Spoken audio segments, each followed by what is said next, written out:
hang on to your seat, baby, because this one's a screamer.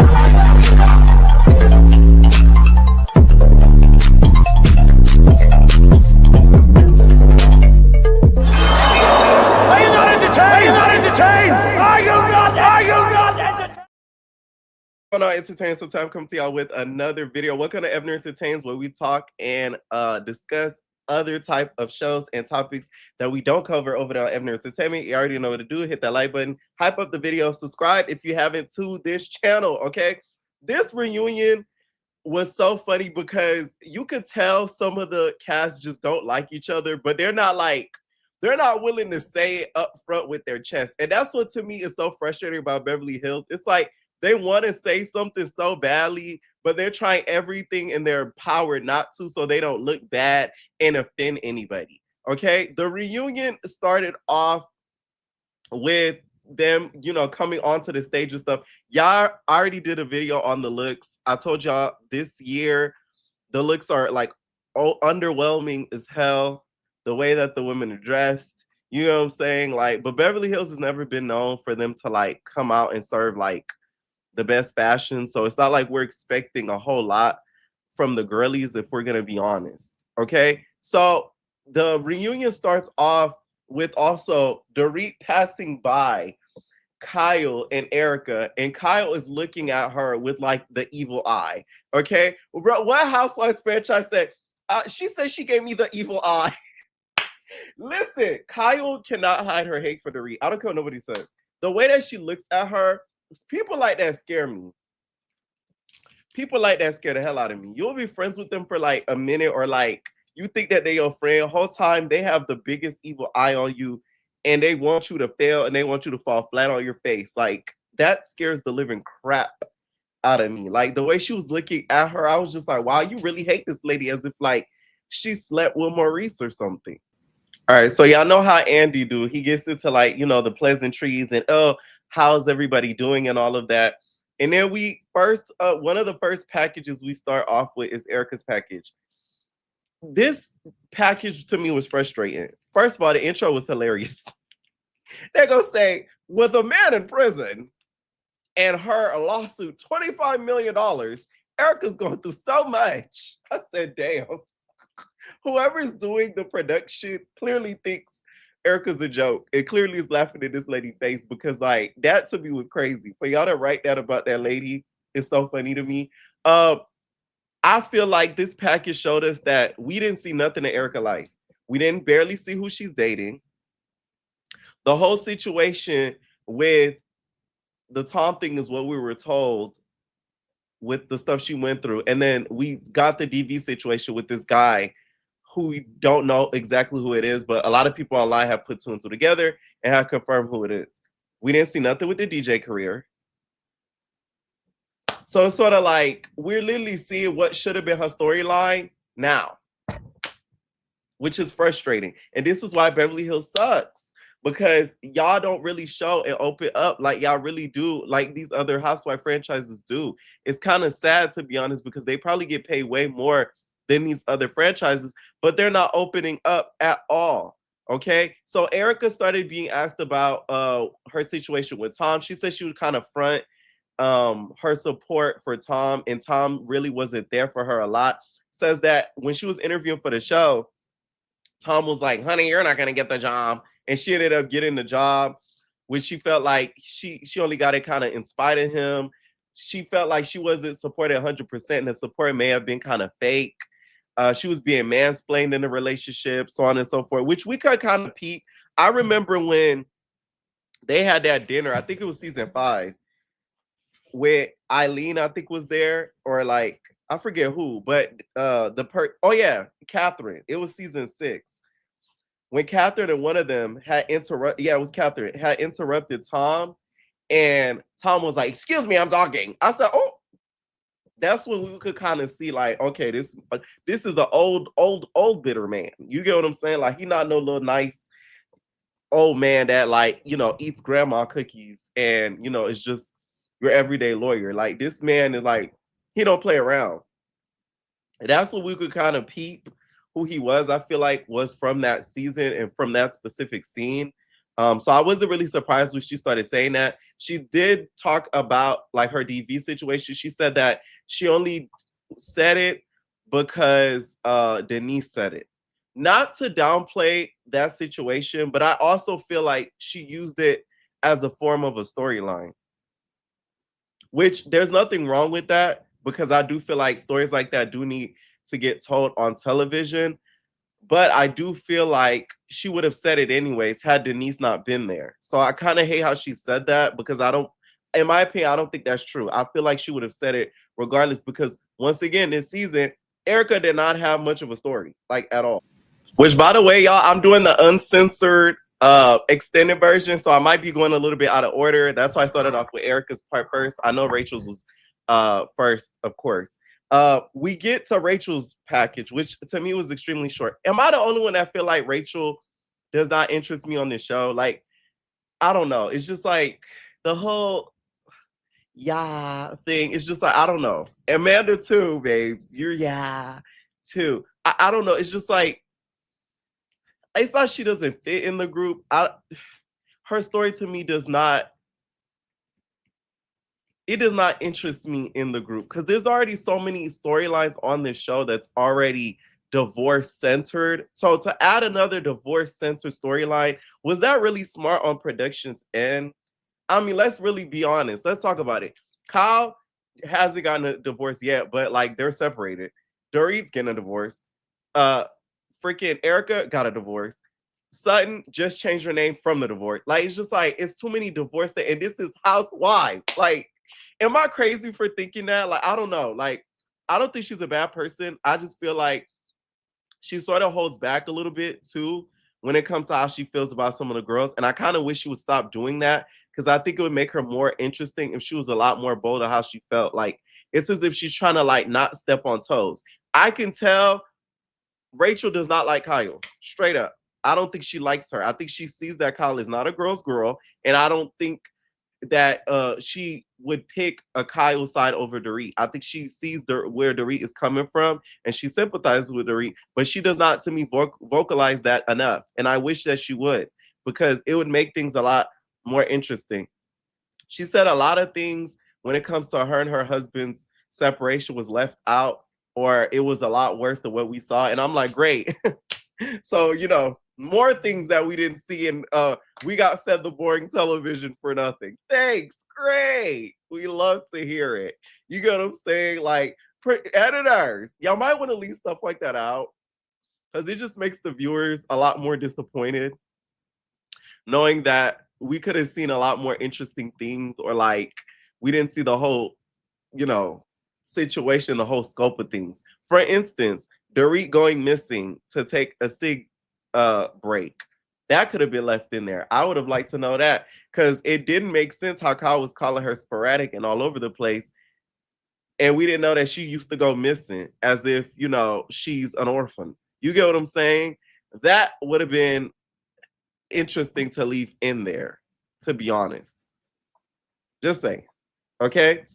At one point, we get to the whole situation with Erica and what she's going through, and Dorit's comment and what she said of is she going through a F ton of something. Here's how I feel. When it comes to Dorit, right? Dorit has always, to me, from the seasons I've watched from the beginning, she's always been self-centered. So why now is it such a concern that she's a self-centered person? She's never changed. To me, she's always been like this, very self-centered. She's focused on what she's going through. Whatever her problems is her problems. Anybody else's problems she could give a crap about.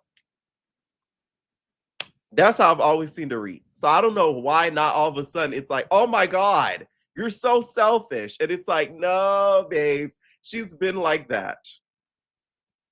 Y'all are just calling her out and noticing that she's been like this self-centered and selfish, to be honest. And also, too, compared to what Erica and Dorit is going through, Erica and the stuff that she's going through, it's remnants of what she has already been through. So it's lingering stuff. Dorit is in the midst of it. So she's in the midst of the divorce crap. Erica's already been done with the Tom thing. He's in prison. You don't got to even deal with the man no more. You're just dealing with the aftermath of being with the man. Dorit's not even dealing with aftermath yet. She's dealing with she's still in the crap. Okay. So I feel like that's the difference. And I don't feel like the two really can be compared. And I think that's why Dorit's acting the way that she is, because she's still in the midst of dealing with the crap. Meanwhile, Erica is dealing with aftermath of it. So Erica has a new man, and she's, she's gleaming over this new man, saying the son met him and all that. When are we gonna meet him? You know what I'm saying? Like, that's all great and all, but when are we gonna meet him? Can we meet him as viewers? You know what I'm saying? This is a show about your life. Can we see him? You know what I'm saying? Like, you know what I'm saying? Can we get at least a picture reference? Because y'all know sometimes they bring guys and stuff. They try to bring guys or husbands on the show, and the husbands, do not want to be parked. Okay. Shamia's husband, she probably had to damn near buy him land and a mule for him to do it. You get what I'm saying? So I get that, but can we at least get a picture reference? Can he sign off on that at least? Now, the funniest part about this whole reunion was this Chanel kit. That was hilarious. So at one point in the reunion, they're going to commercial. Erica notices a Chanel kit makeup bag that Dorit has, and she's like stuffing it, she's getting it together, whatever. And then Erica was just like, Dorit, is that the Chanel bag kit that I got for you? I think that's the same one, isn't it? I thought so, exactly. And then Dorit's like, well, yeah, it shows how much I care about you. And she's like, same. Dorit's like, ah! That was hilarious. Okay, thank you, producers, for leaving that in, because that was hilarious. I'm not gonna lie. Okay, that was, because it was so petty and stupid at the same time. But Erica too. Why are you counting gifts? Like, the old Erica would never. You know what I'm saying? The old Erica wouldn't probably even remember that you bought her that. Now you're counting gifts and favors. Please. Okay. I don't, you know what I'm saying? Like, I was like, okay, I guess. It was hilarious, though. I will say that. We get to the most important package, which is the Reed's package. And they get to start talking about, her going through the divorce, her acting erratic, like Kyle says, right? Dorit goes on this whole tangent. You know how Dorit goes, how dare you talk about me and the things that I could spend, Kyle? How dare you? They closed out the whole store for me for $4,000 I spent, and you, out of all people. Okay, Kyle says, I'm not in the same financial situation as you. I don't care what nobody says. That is the equivalent of Sutton saying, argue with somebody who wallet fits. That's the same thing. So you need to be mad, Dorit, at Kyle as you were at Sutton, because that's the same thing. You can't tell me no different.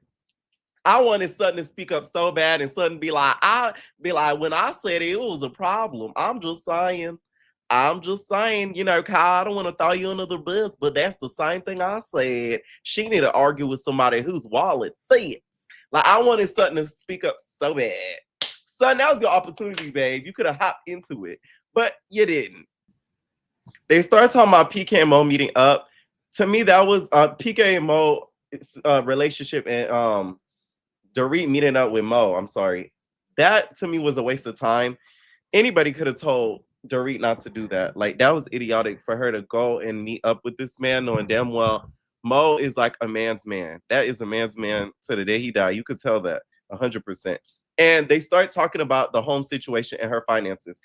I'm a big believer in, I don't care if a person is taking care of you financially, have your own stuff together and make sure that you will not be left on your ass. I cannot stand a woman who literally gets taken care of and they don't know what's going on financially. Because the moment Ish go left, they are left looking stupid. And to me, it's so rich of Erica. Erica, to me, like, the way her stance and all of this to me is so crazy, because you literally were Dorit a little bit ago. You did not know what Tom was doing financially the most either. Don't get me wrong. You probably knew if payments and stuff were being done when it comes to housing and all of that. But how he was getting his money, you claim you never knew anything about it. And it wasn't legal. So there's that. Same with Dorit. The way that she doesn't know if a mortgage is being paid to me is insanity. I could never live somewhere and I don't know what bill and stuff being paid unless you stay with your mama and daddy. But if you stay with a partner and they're not doing that, you're crazy. Like, that's insane work to me. It just does not make sense. I would never be caught in a situation where I could be left on my ass. And Erica, why don't you downsize? Because the house, it may be going into pre-foreclosure if PK doesn't make the payment. Well, geez, Erica, why didn't you give up the ring? That's the same thing. That ring, rightfully, illegally, they said, allegedly, was not yours. So just like that house legally isn't going to be there soon, that's the same thing with the ring. Why didn't you give up the ring?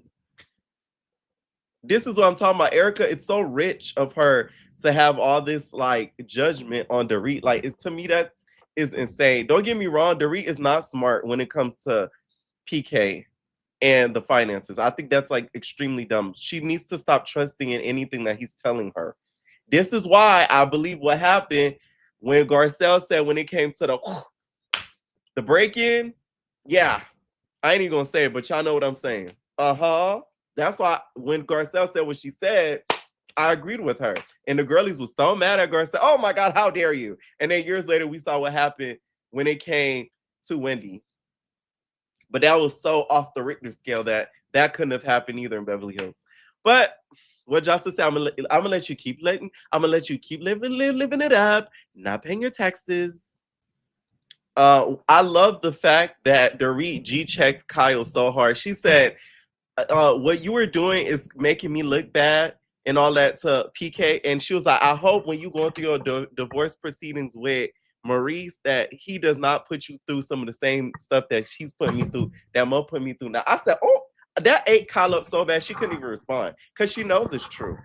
She knows it's 100% true because you're laughing at her situation, not laughing, but like you're criticizing her so bad and you're not even in the midst of a divorce. Y'all just separated. And so I read like something I saw online that I agree with. Somebody was saying how the reason why Mo hasn't moved on with the divorce, it would be easier funding Kyle's life and helping fund Kyle's life in a separation versus filing for divorce because he would have to pay out big money. I said, thank you. That part. That part. I say, y'all, because he would have to give up half all this type stuff. It would cost him a lot and he would lose a lot versus him staying how it is now and each of them going in their separate corners. That made so much sense and it's so true. And what Dorit said is 100% true. I'm telling y'all, Kyle will regret the way that she treated Dorit. I'm telling y'all, she is going to regret it. We then get to Amanda's package. Amanda, y'all know how I felt about her when Amanda was like, you're really polarizing, and some people hated you and liked you. And Amanda's like, well, you're welcome. Dorit looked at her like, this bitch. So we get to this whole money situation. I like Amanda's way of thinking with the fact that she wants to make money for herself and not ever leave herself out in a rut. I always can respect a woman like that who's not a dummy. Amanda's not a dummy. I like a smart woman. She is very smart, right? What bothers me though is that she reminds me of Dana. Y'all remember Dana from old season of Beverly Hills when she was like $6,000. She's like a YouTuber now. When it's like she bragging on the labels, the amount of money she have. That's the only thing that irritates me with her because that comes across as new money. Like you never had no money before. Like you always bragging about what you got. You got this designer, that designer, this designer, boop, pop, pop. Like you ain't gotta really brag about it. You just gotta show up in it, and we gonna see it. And that's what I think she needs to like realize. Stop bragging and talking about what you have and all that. You just live in it. Like Jennifer may say here and there, but it's when people ask her. Because somebody tried to say, but Jennifer Tilly Osberg on, no, they be asking her like, is that vintage? Is that this? And that's when she talks and says it. Tedja just come out and said, oh, this is like, no. No. Mm-mm. And also, too, I'm fearful for Amanda. The same thing that happened to Angel's business may start happening to her business if she don't stop bragging about it. Somebody, you're gonna have a fleet of people that say her courses are scams and all that and fraudulent and all of this type of stuff next season if she's not careful. And next thing you know, you're gonna end up in a Stormy Wellington situation. Please be real careful when it comes to stuff like that. Rachel was getting really irritated when it came to that conversation because she felt like she didn't like the comment that Amanda Main saying that she doesn't care that a man could basically, she doesn't care that it's not her fault that a man outsourced their money and that the money that they outsourced them kind of dried up basically, and now they're stuck in a rut. Which to me, she was shading multiple people. She was shading Erica, she was shading Dorit, and she was low-key shading Rachel all at once. I think that's who she was talking about when she said it. She's not going to stand on it and say it, but that's who she was talking about, if we're really going to be honest. Erica and the girls were hopping on her, and I feel like we're correcting her right when she did say, when they did tell her, like, hey, you need to stop bragging on brands and telling the camera, hey, get my Chanel bag. That is some rookie ass shit, though, for you to do. I can't believe she did that. Like, ooh. And then also, next episode, you took a $2 million loan for the show, bitch. Oh my God. That is crazy. I couldn't believe it. I said, oh my God, that's a lot of money for you to take out. And I knew you spent all that money on labels and stuff so you could keep up with the girl lies. Wow. I don't think that's a smart investment, in my opinion. And I hope that's not true, Amanda. I hope they just lying on your ass, to be honest, because that would be some next level lame-ish for you to do something like that. So we get towards the end of the episode, Bose versus Amanda. Bose, you barely spoke this reunion. And also, can we talk about how Kyle don't like Bose? Can we really address that? Bose at one point kind of shaded Kyle, saying that she did not give her a warm welcoming while she came into the group, which I do agree with. She did not get a warm welcoming, right? Right? And then Bo's like, no, I'm just kidding. No, you're not. This is why Bose irritates me. You're not kidding. You did not like the fact how Kyle treated you when you came in the group. You thought she was going to be more welcoming and nice. But Kyle, in the back of her mind, she thinking, damn, they're bringing another black girl in this show. Her and Garcelle finna team up. They finna get me. That's what I think Kyle was thinking. No shade. I don't care what nobody say. And I hate to make it about race, but it's not about that. It's because her and Garcelle were not the bestest of friends. So to see another woman of color coming in her mind, she probably thinking, well, they finna team up.